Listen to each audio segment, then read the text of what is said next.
Hey, how's it going? Stuart Scheller with West 80 South Poles down here in Seymour, Missouri. Visiting this guy, Ray Archuleta, out here in his sheep patcher, checking out his ewes. Down here just to do some visiting and gather a little bit of knowledge and just trying to relax and enjoy this nice weather. Ray, you want to tell us a little bit about what you got going on here? Well, thank you, George. Thank you for having me. It's phenomenal. What an amazing day, isn't it? Oh, We're here in the early spring, and we're seeing my hair ewes, my hair sheep.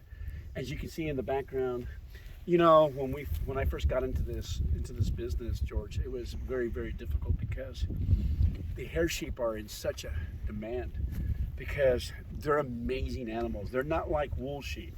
I think people get the two confused. The hair sheep, these critters can breed almost all year round. Yep. They're not like wool sheep. As you can see, you have hair sheep yourself. Right. And what do you think of these animals? Oh, I think they're amazing. Yeah, I think they're great. The hair sheep, they're so hardy. I mean, I live up in Minnesota, and it's colder than it gets up there.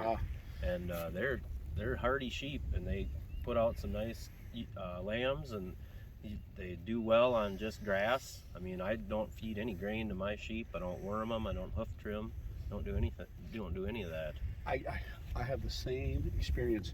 One thing I did one time, I had wool sheep, and I sheared it one time. I said I'll never do that again.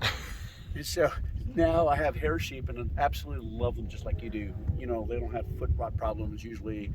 They're low parasite load. If you take care of them and you graze properly, we really like the sheep, and I think it's a great way to start for young people out there is start with hair sheep. And by the way, they make more money than cattle, right? Yeah, that's definitely on the plus side. And let's go find a few guys. Yeah, so let's go look back and see. Let's look at some of these ewes. Like you can see this ewe back here. I got you. Look at that. Look at that body conformation. What do you like about them, Ray? What do you like about so when we're looking at a sheep, what are we looking for body structure when we're looking at a good ewe? I don't know about you, George, but I love a ewe that's got a big barrel and short legs. You know, it's kind of like, you know, that animal's designed for grazing. Same thing with my cattle. Like, well, that's why I love the South Pole. Right. They do the same thing. They got this big barrel, short legs. I personally think we kind of screwed up the genetics in the early turn of the century because we went to this big behemoth animals with big bone structure. Yep. I don't want that. Yeah. I want low maintenance, something that can finish. And I don't know what you experienced, but I'm telling you, the lamb meat out of this, lamb chops, are fantastic. Oh, right? It's amazing. It's amazing, yeah. It's so clean tasting, it's just delicious. And the marbling is amazing. So I think so what I look in a sheep like that is I want, if you look in the back end, you want this big round butt, big circular drum of a... So why is that important to have a big back end on your ewe? It comes back to cuts. Having those cuts, and you want that back fat, and you want, because I want to get that lamb chops. I want to, you know, and I love one of my favorite pieces of meat from lamb is the lamb chops, and I like those tomahawk. Yep. Man, when you get them in a tomahawk, it's like eating a popsicle. That's what I call it. It's like a popsicle. It's a it almost melts right in your mouth. Oh my God, it's delicious. It is amazing. It's a lambsicle. Yep. Yeah. Man, I tell you, that's what we want. We want them great lambsicles out there. Right. You know, I see a great future for lamb. I think at the turn of the century, I think lamb had a really bad, when people came back from World War II, a lot of the soldiers hated lamb. They got that nasty mutton. Yep. People have this paradigm like, oh, what a nasty meat. Yep. It's not like that, is it? No, it's not at all. It's, I mean, we processed a few not too long ago, and if you told me it was beef, I would have believed you. Yeah. In fact, I would argue I've had a lambsicle that's even better than a ribeye. And I've had it. You would say, "Oh, Ray, you're full of it. You're just because you sell lamb." I said, "No, it's actually true. It's delicious."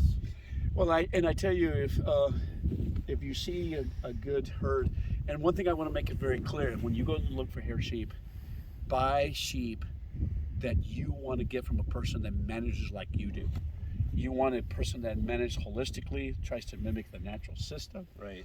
And you want great animals, because do not buy your animals from the stockyard. Don't go to the sale barn if you want to do this type of management. No, you go to people that are very well known, really well respected, and you'll have less problems with these sheep.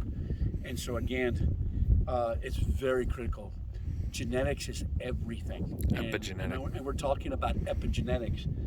And just to quickly tell the audience what epigenetics means, I love this description of epigenetics. Epigenetics, if you go back long enough, and I took these college classes in college in genetics, and they used to think that the genes were fixed. That's not true. Epigenetics is this, it means the word epi, surface. Think about think about our genetic. It's made up of the genes called epi, and then the environment. It's a two-headed coin. And so what we're finding out, scientists are saying, is the environment impacts your genetics. It changes it. It causes it to adapt. So the food you eat, the environment, have a huge impact on your gene expression. Epigenetics. Great way of thinking about it. Our genes adapt to our environment, to the food, the things we do in our lives. Absolutely. So the animals you want are animals that have adapted to your environment. Don't be buying. So if you have sheep from Missouri that are adapted to this humid environments, don't be buying your sheep from California in a dry area. They'll fall apart. Right. Epigenetics have adapted to that place. So Context. That's why I love my favorite words in the soil health principles. Context. Be careful where you get your animals, right, George? Absolutely. Be very choosy. What kind of animals do we have out here? We didn't talk about breeds. Oh, well, the breeds here are pretty. There's a mixture. We have Katahdin, we got St. Croix, we have also some Doper, and then just recently I just bought some rams of the white Royals, I think. Royal Whites, thank you.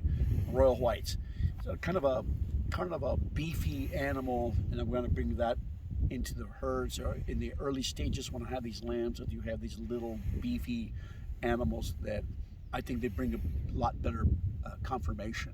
So I think that'll improve my herd quite a bit, and that's why what you see out here.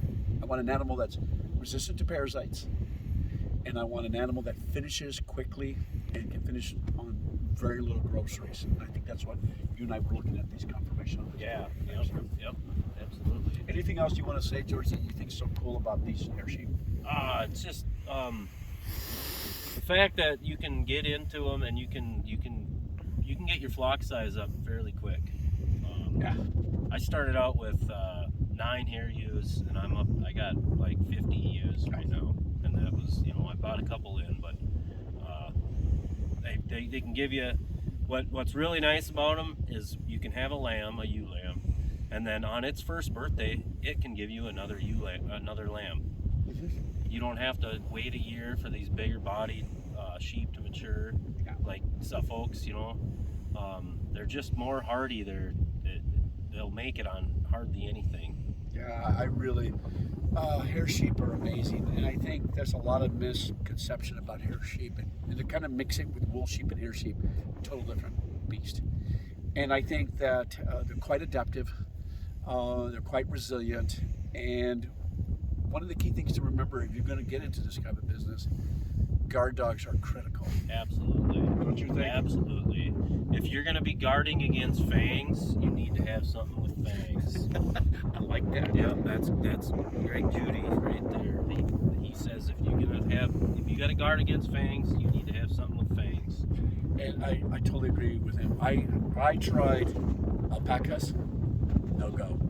They died here because they had barber pole worm. I had to keep giving them deparasitizing medicine. They didn't work.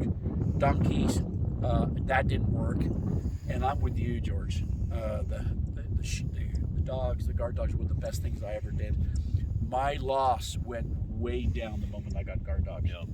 So what's some of the key things that you're looking when you look for guard dogs? I think we need to tell your audience to be very, very careful how they buy guard dogs. So if you're going to go out and buy a guard dog, you want to make sure that it's from a working farm, a working set of dogs. You want the parents to be out here with the sheep, and you want to be able to go and see that. Because if you're just going to go and buy something from a breeder, Mm-hmm. you're not going to have that instinct. They're not going to be around the animals. They're not going to have that. You want them to be around working animals. And another thing to add to what George was talking about, they have to be imprinted. That first 15 weeks is so critical. They got to be with the sheep.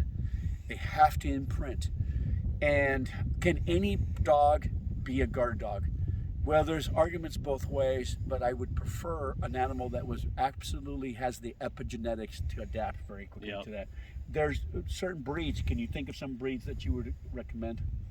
So I'm running a 3-way cross. I'm running Anatolian, Pyrenees, and Maremma. You know, all those are good. You got Akbash. They're all really good dogs. Kangles, they're good guard dogs. You want to stick with a dog breed that's traditionally bred for guarding livestock. I recommend a book to the audience. It's called How Dogs Work by Raymond Coppinger. Look, there's a lot of dog books out there. They're just fluff.